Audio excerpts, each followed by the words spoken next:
Phone police वालों को गया और मेरे विरुद्ध जो है एक मुकदमा कि भाई ये जो छुटवैया है इसने लिखवाया कि मैंने उसको जान से मारने की धमकी दी।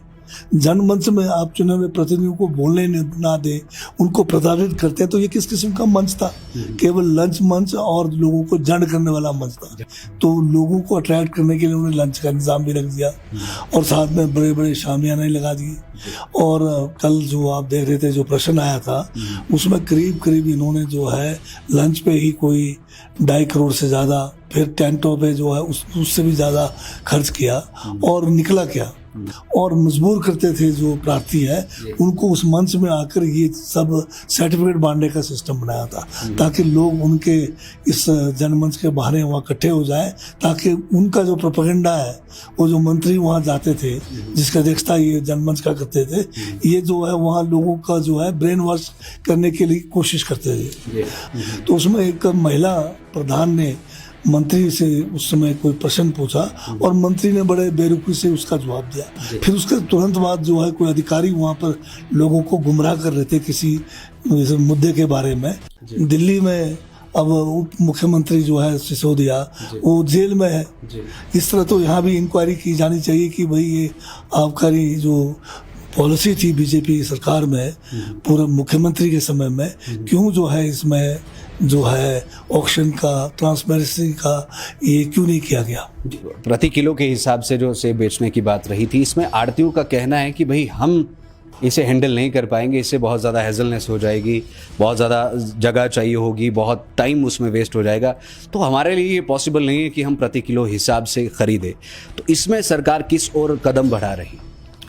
अभी कुल्लू है, कुल्लू में जो है ये वेट के हिसाब से ही सेब का जो है मूल्य मिलता है, तो क्यों नहीं ये जो है हम जो शिमला डिस्ट्रिक्ट है, किन्नौर है या अन्य डिस्ट्रिक्ट जहाँ वेट के हिसाब से नहीं हो रहा है, क्यों इसको लागू नहीं कर पाएंगे? इसके लिए हम कोशिश करेंगे। ज़्यादातर बागवान जो है सेब का जो मूल्य है वो किलो के हिसाब से चाहते हैं जी, और उनकी बात जो है भी सही है, क्योंकि जो बड़े प्लेयर्स हैं जो स्टोर में रखते हैं जैसे अदानी है या दूसरी और कंपनियां हैं, बाद में जब ये बेचते हैं तो ये इनकी पैकिंग जो है 20-22 किलो से ऊपर की भी होती है और किलो के हिसाब से बेचते हैं। यूनिवर्सल कार्टन पर सरकार का क्या स्टैंड? जो हमें सबसे जो किसानों के हित में लगेगा उसी को हम आगे बढ़ाएंगे। नमस्कार, लाइव टाइम स्ट्रीम में आप सभी का स्वागत है। मैं मनोज ठाकुर। अभी हम यहाँ पर मौजूद है। बजट सत्र के दौरान सभी मंत्रियों से बातचीत की जा रही है, विधायकों से बातचीत की जा रही है। हिमाचल प्रदेश की नई सरकार ने अपना पहला बजट पेश किया है और अभी हम यहाँ पर खास बातचीत करने वाले हैं बागवानी एवं राजस्व मंत्री जगत सिंह नेगी जी से। सर, लाइव टाइम स्ट्रीम में आपका बहुत बहुत स्वागत। धन्यवाद जी। बहुत से सवाल हमारे जहन में हैं। सर, सबसे पहला सवाल, रिसोर्स मोबिलाइजेशन की बात सरकार यहाँ पर कर रही है कि रिसोर्स मोबिलाइज कर रहे हैं, रेवेन्यू जनरेट कर रहे हैं, तो राजस्व विभाग आपके पास है। आबकारी नीति यहाँ पर जो है वो नई लाई गई है, ठेकों की नीलामी हुई है और 40% से ज़्यादा हाइक पिछले सालों के कंपैरिजन में मिला है। सबसे पहले तो इसके लिए बहुत बहुत बधाई हैं, लेकिन पूर्व मुख्यमंत्री का कहना है कि ये बड़े सर्कल जब बनाए जाते हैं, बड़े प्लेयर्स को जब लिया जाता है तो ये बाद में भाग जाते हैं और फिर कानूनी पेच फंस जाता है। इसे आप किस तरह से देखते हैं? कांग्रेस की सरकार का और हमारे मुख्यमंत्री ठाकुर सुखविंदर सिंह सुक्खू जिनके पास वित्त विभाग भी है, उनका ये पहला बजट था और ये पहला बजट जो है लीक से हटकर है। ये पहला बजट है जिसमें केवल उधार लेके घी पीने की बात नहीं हुई है, बल्कि किस तरह से हिमाचल प्रदेश की जो आर्थिकी है, जो बदहाली में है, उसको कैसे पटरी पे लाया जाए, किस तरह से संसाधन यहाँ पर जुटाया जाए, उसकी जो है दिशा इस बजट में दिखाई गई है जी। और पूर्व मुख्यमंत्री जो है वो जो है हर रोज कुछ न कुछ ऐसी बात कह देते हैं जो प्रदेश के हित में नहीं है जी। अब आबकारी जो नीति है उससे 40% का इजाफा हुआ, उसमें भी इनको तकलीफ है। अपने समय में ये जो है हर साल जो है ऑक्शन नहीं करते रहे, टेंडर नहीं किया, ट्रांसपेरेंसी नहीं रही और लगता है कि इसमें वाकई जो है बहुत बड़ा कोई घोटाला हुआ होगा, क्योंकि इन्होंने 5 साल में इसका ऑक्शन ही नहीं किया। दिल्ली में अब उप मुख्यमंत्री जो है सिसोदिया वो जेल में है। इस तरह तो यहाँ भी इंक्वायरी की जानी चाहिए कि भाई ये आबकारी जो पॉलिसी थी बीजेपी सरकार में पूर्व मुख्यमंत्री के समय में, क्यों जो है इसमें जो है ऑक्शन का, ट्रांसपेरेंसी का ये क्यों नहीं किया गया। यहाँ पर मैं उन्हीं के कॉन्टेक्स्ट से बात करना चाहूँगा। वो कह रहे हैं कि पहली मर्तबा हमने भी खुली नीलामी की थी, उसके बाद हम रिन्यू करते चले गए। क्या कांग्रेस हर साल इसी पैटर्न पर चलेगी, खुली नीलामी पर? हाँ, तो बिल्कुल हमने जब शुरुआत ही मतलब इससे किया है, ओपन और ट्रांसपेरेंट पॉलिसी लाकर किया है, तो ये तो आगे भी होगा ऐसे ही। जी सर, यदि किसान बागवानों की हम बात करें, स्पेसिफिकली बागवानों की, तो बहुत उम्मीदों के साथ आपकी तरफ टकटकी लगाए बैठे हैं। कांग्रेस के मैनिफेस्टो की भी अगर हम बात करें तो उसमें ये था कि किसान अपने हिसाब से अपनी फसलों की कीमत को तय कर पाएंगे, लेकिन क्या क्राइटेरिया इसमें रहने वाला है सर? कैसे वो अपनी फसल की कीमत को खुद तय करेंगे? अब अभी तक जो सिस्टम है खासकर फ्रूट्स का, हमारे जो ज़्यादातर मंडियों में जो है वेट के हिसाब से फ्रूट्स का कीमत नहीं दिया जाता है। अब जैसे सेब का ही लीजिए, उसमें जो है ये पेटी में जो है भरकर बिना वजन के जो है लिया जाता है। तो हम कोशिश कर रहे हैं, अभी एक और मीटिंग भी रखी हमने 25 तारीख को, जिसमें फार्मर्स भी है, एसोसिएशंस भी हैं, उनके अलग अलग जो आड़ती है या ट्रांसपोर्टर्स है, सबसे मिलकर हम ये जो है उनके विचार जानने के बाद किस तरह से हम जो है कौन से सिस्टम को अपनाएंगे वो कोशिश करेंगे, ताकि हमारे जो बागवान है उनको उनके जो प्रोडक्ट है उसका उचित मूल्य मिले, उसकी कोशिश करेंगे। सर, यहाँ पर एक चीज़ सामने आ रही है, प्रति किलो के हिसाब से जो सेब बेचने की बात रही थी, इसमें आड़तियों का कहना है कि भाई हम इसे हैंडल नहीं कर पाएंगे, इससे बहुत ज़्यादा हेजलनेस हो जाएगी, बहुत ज़्यादा जगह चाहिए होगी, बहुत टाइम उसमें वेस्ट हो जाएगा, तो हमारे लिए ये पॉसिबल नहीं है कि हम प्रति किलो हिसाब से खरीदें। तो इसमें सरकार किस ओर कदम बढ़ा रही है? इसमें जो आड़ती कह रहे हैं कि इनके पास स्पेस की वो पड़ेगी या कुछ दिक्कतें आएंगी, हम उन दिक्कतों के बारे में भी विचार विमर्श करके उसका समाधान निकालेंगे। अभी कुल्लू है, कुल्लू में जो है ये वेट के हिसाब से ही सेब का जो है मूल्य मिलता है, तो क्यों नहीं ये जो है हम जो शिमला डिस्ट्रिक्ट है, किन्नौर है या अन्य डिस्ट्रिक्ट जहाँ वेट के हिसाब से नहीं हो रहा है, क्यों इसको लागू नहीं कर पाएंगे? इसके लिए हम कोशिश करेंगे। जी बिल्कुल सर, यहाँ पर पिछली सरकार के यदि हम बात करें तो काफ़ी विरोध सहना पड़ा था। तो जीएसटी यहाँ पर सेब की पेटियों पर उस पर बढ़ाया गया था, उसके मटेरियल्स पर, और पेस्टिसाइड्स को लेकर के, सब्सिडी को लेकर के खूब घेरा गया था। कांग्रेस की यदि हम बात करें तो आपने वायदा भी किया था और सारी चीज़ें रही। अभी इस परिप्रेक्ष्य में कहाँ तक सरकार के कदम पहुँच पाए?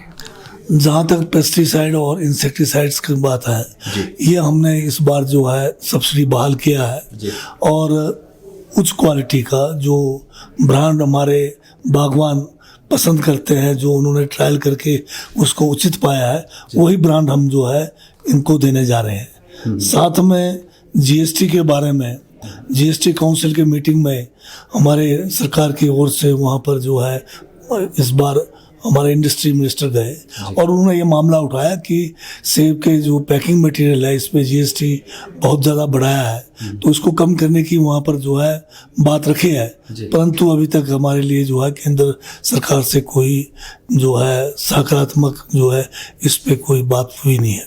तो क्या सर स्टेट गवर्नमेंट इस पे कुछ अपनी तरफ से? अभी तक हम केंद्र में मामला उठाया हुआ है, देखते हैं आगे क्या होता है। सर, यहाँ पर यदि हम बात करें तो एपीएमसी एक्ट एंड और भी तरह तरह के कई एक्ट्स है जो बागबानों को कहीं ना कहीं एक तरह से सुरक्षा देता है या एक्सप्लोटेशन उनका ना हो। बागवानी आयोग की भी यदि हम बात करें तो इन सब चीज़ों को लेकर के बात फिलहाल चली हुई है। अभी कहाँ तक चीज़ें पहुँची है, कितना समय इसमें आगे लगेगा? हम शीघ्र ही जो है बागवानी पॉलिसी को लाने वाले हैं, और जहाँ तक एपीएमसी एक्ट है उसको जो है, वैसे तो ये एग्रीकल्चर डिपार्टमेंट के अंडर आता है एपीएमसी एक्ट को, और जो बोर्ड का जो है हमारा, परंतु उसको भी हम जो है सख्ती से लागू करने की जो है कोशिश इस सीजन में करेंगे। सर, आपके पास ये मंत्रालय है, आप बागवानों के बीच में भी जाते हैं, उनसे बातचीत भी करते हैं, क्या उनके फीडबैक्स है और क्या उनका कहना? ज़्यादातर बागवान जो है सेब का जो मूल्य है वो किलो के हिसाब से जाते हैं जी और उनकी बात जो है भी सही है, क्योंकि जो बड़े प्लेयर्स हैं जी जो स्टोर में रखते हैं, जैसे अदानी है या दूसरी और कंपनियां हैं, बाद में जब ये बेचते हैं तो ये इनकी पैकिंग जो है 20-22 किलो से ऊपर की नहीं होती और किलो के हिसाब से बेचते हैं। तो हम भी अपने बागवानों को जो है उचित मूल्य दिलाने के लिए पूरा प्रयास करेंगे। सर, आपने कुछ समय पहले बयान दिया था कि अडानी के जो सीए स्टोर्स एंड ऑल है, इनमें कलर ग्रेडिंग किस तरह से हो रही है, क्या कुछ पूरी चीज़ें हैं, उसका निरीक्षण किया जाएगा। तो क्या उन चीज़ों में कदम बढ़े? तो ये जो जितने भी लाइसेंस लिए हुए हैं इनके उसमें जाने के लिए प्रावधान है हमारे, तो हम इनकी निगरानी जो है समय समय पे करेंगे सीजन में। जी सर, एक दो मेरे और प्रश्न बचे यहाँ पर, क्योंकि बार बार आ रहे हैं वो जहन में। यूनिवर्सल कार्टन पर सरकार का क्या स्टैंड? अभी वही मैं बता रहा हूँ कि अभी जो है हमने शनिवार के दिन दोबारा एक बैठक बुलाई है। उस बैठक में फिर दोबारा हम जो है सभी के विचार जानेंगे और जो हमें सबसे जो किसानों के हित में लगेगा उसी को हम आगे बढ़ाएंगे। कल काफ़ी चर्चाओं में रहा आपका जो जनमंच को आपने लंच मंच करार दिया, जिसमें कि आंकड़े जब पेश किए गए 2.5 करोड़ का लंच और 2.5-3 करोड़ के टेंट वगैरह, आप पर केस की भी जो है वो बात रही है, इस पर थोड़ा सा प्रकाश डालें। पिछली सरकार ने जो है इनके जब मंत्री कहीं किसी भी इलाके में जाते थे, लोगों ने वहां जाना छोड़ दिया था इनकी जनसभाओं में। तब इन्होंने एक तरीका निकाला, जनमंच के नाम से इन्होंने पब्लिक के पैसे का दुरुपयोग करना शुरू किया, क्योंकि लोग जो है वहां पर जनमंच में भी नहीं आ रहे थे, तो लोगों को अट्रैक्ट करने के लिए उन्होंने लंच का इंतजाम भी रख दिया और साथ में बड़े बड़े शामियाने लगा दिए। और कल जो आप देख रहे थे जो प्रश्न आया था उसमें करीब करीब इन्होंने जो है लंच पे ही कोई 2.5 करोड़ से ज़्यादा, फिर टेंटों पे जो है उससे भी ज़्यादा खर्च किया।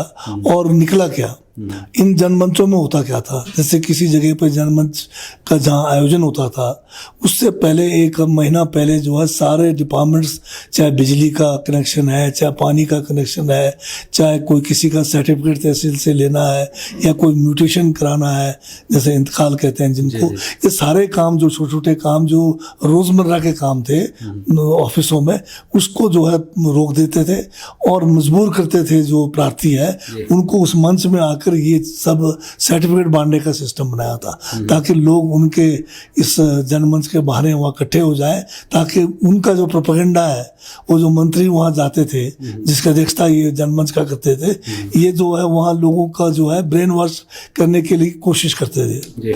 मैं भी एक जनमंच में गया था, मेरे अपने किन्नौर के जिला के मुख्यालय में था, वहाँ पर उसकी अध्यक्षता जो है शर्मिन चौधरी जी जो मंत्री थी वो कर रहे थे। तो उसमें एक महिला प्रधान ने मंत्री से उस समय कोई प्रश्न पूछा और मंत्री ने बड़े बेरुखी से उसका जवाब दिया।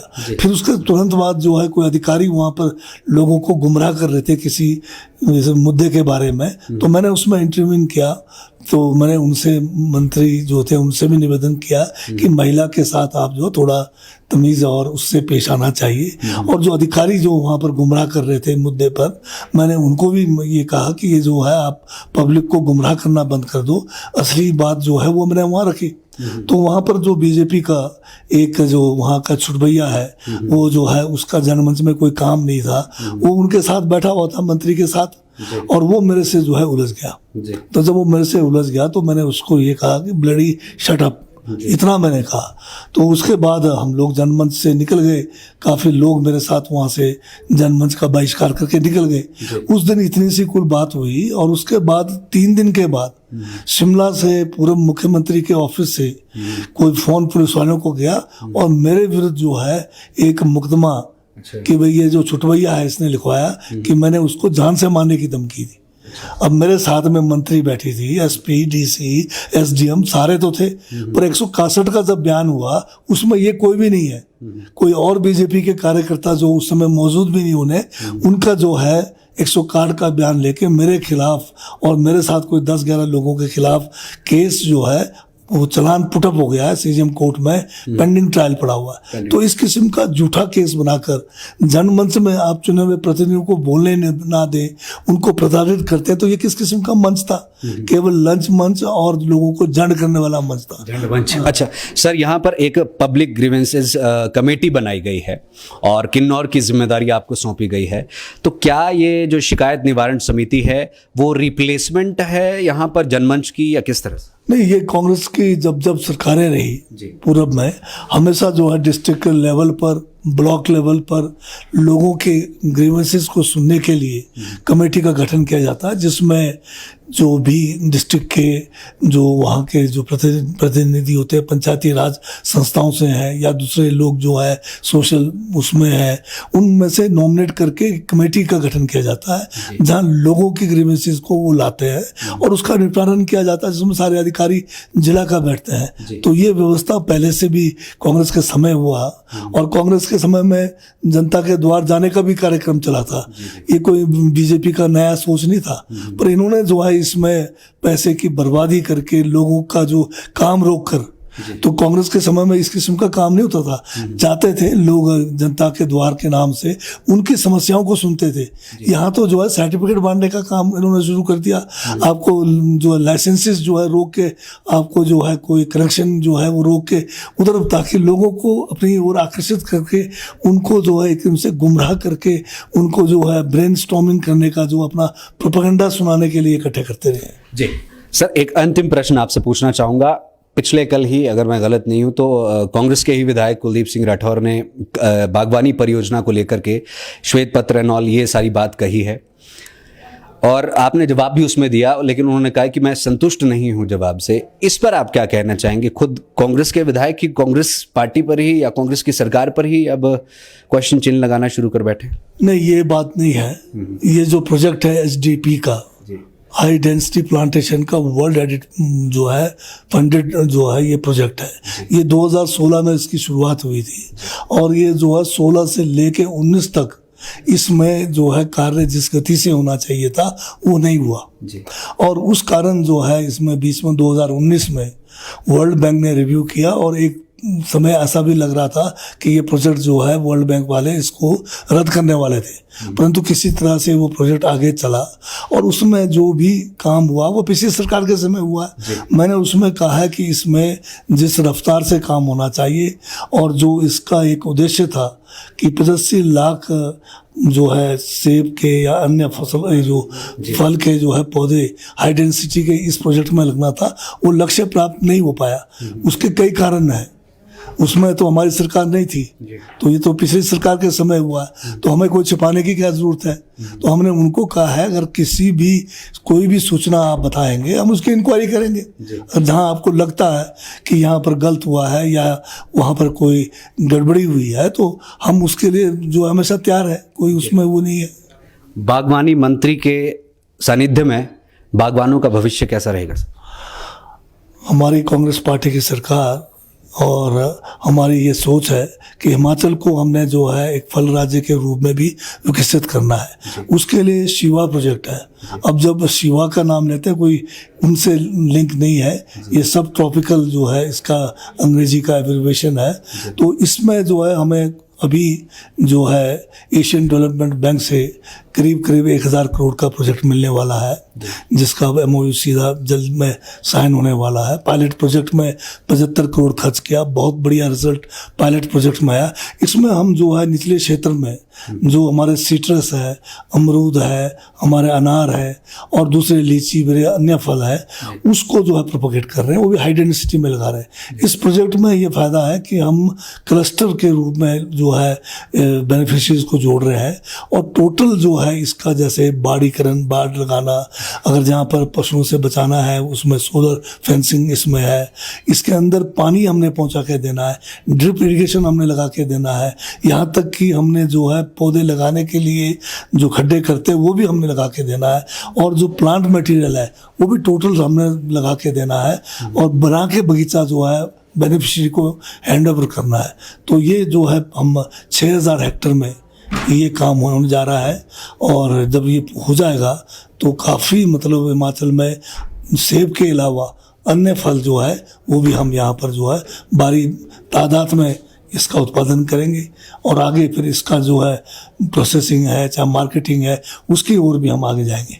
जी, तो हिमाचल प्रदेश को यहाँ पर फ्रूट हब बनाने की बात बागवानी और राजस्व मंत्री जगत सिंह नेगी ने कही है और इन्होंने कहा है कि बागवानों का फ्यूचर बढ़िया रहने वाला है। सर, आपने लाइव टाइम्स टीवी से बातचीत की, आपका बहुत बहुत धन्यवाद। Thank you. देखते रहिए live times TV for storing में मनोज ठाकुर। इस खास इंटरव्यू में हमारा साथ दिया senior video journalist Ajay Bhatia ji और विक्रांत बदन ने।